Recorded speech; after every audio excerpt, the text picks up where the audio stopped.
Assalamualaikum dan salam sejahtera. Pagi menyapa di halaman sekolah. Langkah kecil penuh harapan.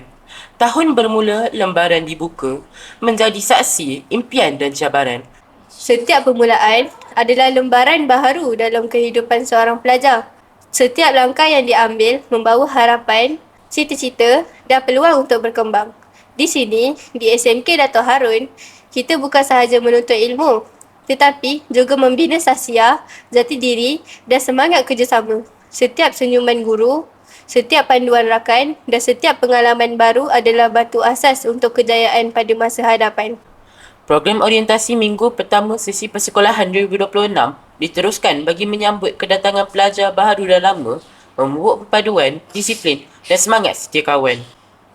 Kami mengalu-alukan kehadiran anda semua ke keluarga besar SMK Dato' Harun, di mana setiap langkah adalah peluang dan setiap pengalaman adalah pembelajaran. Bersama-sama, kita akan meniti perjalanan ilmu, menyemai nilai murni dan melakar kecemerlangan yang berterusan. Di sinilah benih ilmu disemai, bersama doa dan cita-cita. Langkah pertama kini bermula, menuju hari esok penuh makna. Selamat datang ke SMK Dato' Harun dan selamat memulakan sesi persekolahan 2026.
Minggu pertama mungkin baru bermula, tapi kenangan yang tercipta sudah cukup bermakna.